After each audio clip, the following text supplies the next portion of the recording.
The U.S. government began seeking justice in the immediate aftermath of the September 11th attacks, but it would take nearly 10 years before the United States military would ultimately hold the perpetrator of the mass killings accountable.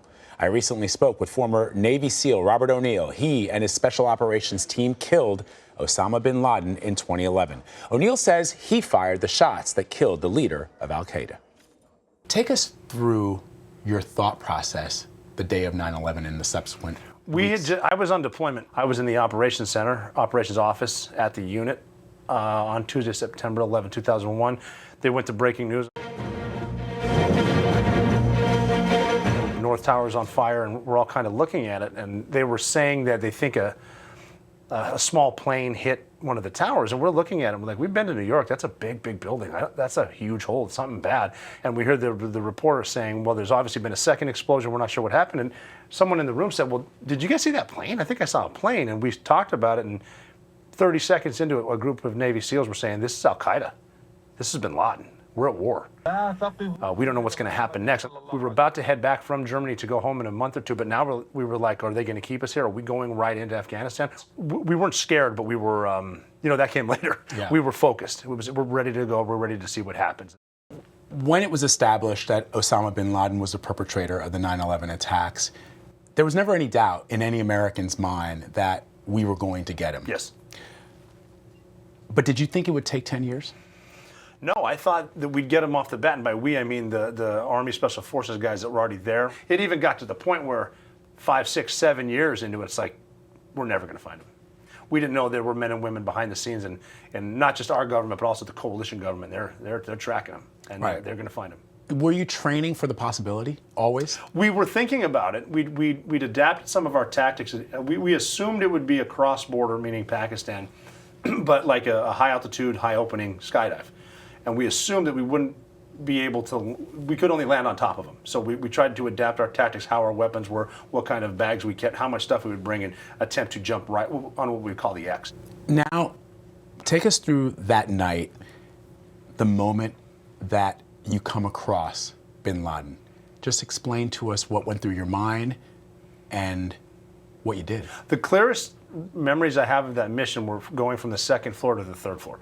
When we got to the first floor, I was behind everybody, and the guys in front of me on my team were doing all the work, and I was actually able to watch them and just think how we all know this house should blow up on top of us, because if anyone's going to martyr himself, it'll be Osama bin Laden. We got to the second floor, and the guys in front of me all went to the left and right to clear those open spaces, unknown areas, unknown people, which left me and one guy in front of me by ourselves. And the guy in front of me was already pointing up this last set of stairs that we knew was going to bin Laden's place. And he just started telling me that we got to go up there. They're probably putting on their vests, but we can beat them to it. We got to go. And he finally convinced me. And I remember, I'm sure he was brave, but I remember even thinking to myself, it's not bravery.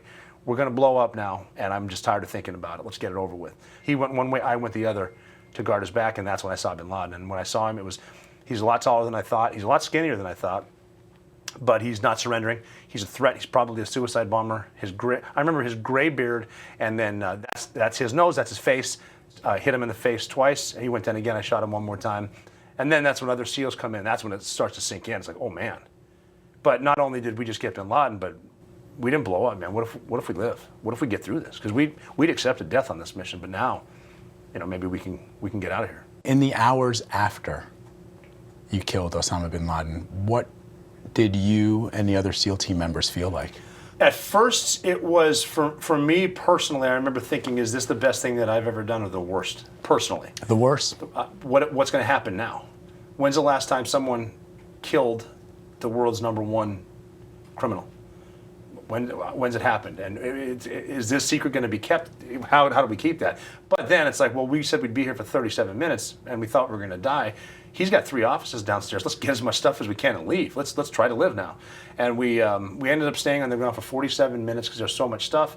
We separated into 2 helicopters and we took off. And again, there's a lot of certain vivid moments, but one of them was when I got in the helicopter. There was a Navy SEAL from Manhattan, and he asked the question every SEAL asks. When they found out bin Laden was killed, he said, who got him? And I said, I did. And he said, on behalf of my family, thank you. And it's like, wow, I have another guy from this command, another Navy SEAL saying that. Then we took off. We have 90 minutes to fly before we're safe if we cross the border to Afghanistan. 90 minutes, and we're kind of looking at each other, thinking if we can live 90 minutes, we get 50 years. We can see our kids again. We get about 85 minutes into it. The pilot was obviously flying as fast as he could, and he, as cool as a pilot talks on every flight you've ever been on, he just said, all right, gentlemen, for the first time in your lives, you're going to be happy to hear this. Welcome to Afghanistan. Wow. And then we're standing there having breakfast, and President Obama comes out. I remember watching him. I've got my stuff on, walking down a red carpet. Tonight, I can report to the American people and to the world that the United States has conducted an operation that killed Osama bin Laden, the leader of al-Qaeda, and a terrorist. We all kind of look at each other. I hear President Obama say Osama bin Laden. I look at Osama bin Laden. And I remember kind of cheering at President Obama saying, can you say no one was hurt? Just say no one was hurt. It seemed to take a lot longer than it actually did because our families were watching too. And then they told me that it kind of hit them. It's like, that's what they were doing. Wow. That was them. Did you get a chance to speak to President Obama, you and the other members? Yes. I don't care which side of the aisle you're on. When you meet a president, it's just cool. It's just cool. Yeah. And I remember him coming in. I'm like, so how's he getting? All of a sudden we hear him go, hey, everybody. It's like, I know that voice. And he just came in, and he was with Vice President Biden, and there was a lot of the cabinet there. And it was just so cool that everyone was on the same sheet. Everyone was patriotic. Everyone was happy. He came to give us some awards, and we gave him a flag that one of our guys carried on the mission for him. And we had it put in a frame. And everyone, including the pilots and the aircrew, every SEAL, EOD, we all signed the back of it, and he didn't know he was getting it. Oh, that's so cool. And we gave it to him, and he looked at the vice president and said, Mr. Vice President, what do you think? Is there somewhere I can hang that? And he goes, I think that'll look good in your presidential library. And he goes, no, that's going in my bedroom.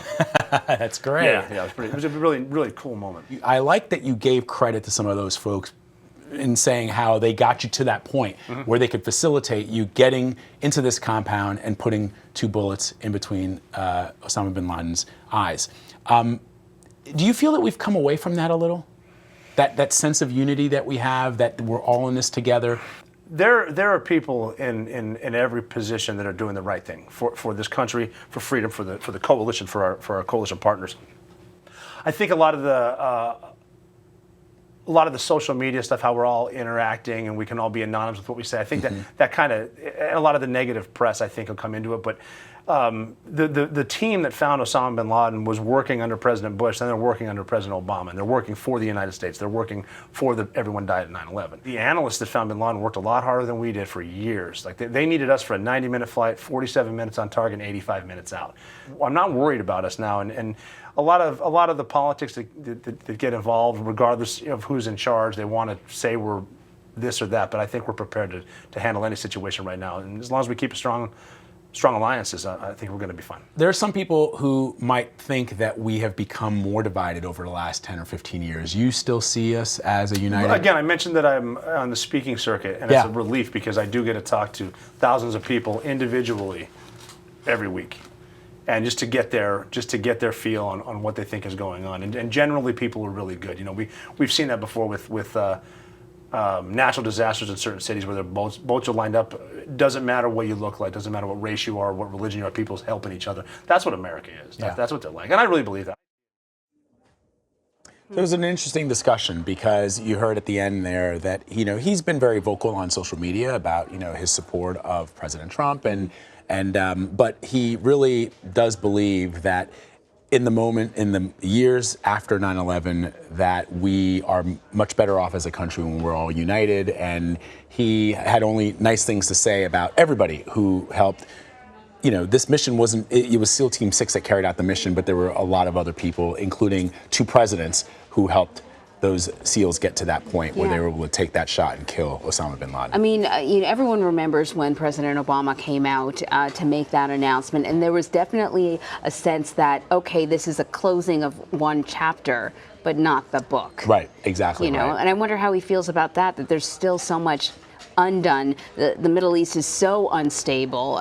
I mean, did he talk about that? He did a little. I mean, one of the things you heard me in the first part of the interview ask him if he thought it would take 10 years before we got Osama bin Laden. And then I subsequently talked to him about those moments where does he sit back and think about his brothers and sisters that are still fighting this war that was launched in the wake of 9/11. And yeah, certainly it weighs on his mind. It weighs on the minds of those that he knows that are still out there because it doesn't appear, at least for now, that there's an end in sight. Yes, we've decimated al-Qaeda. Yes, we've taken out Osama bin Laden and much of the infrastructure of al-Qaeda and now ISIS, but the war remains. Yeah, indeed. So, yeah.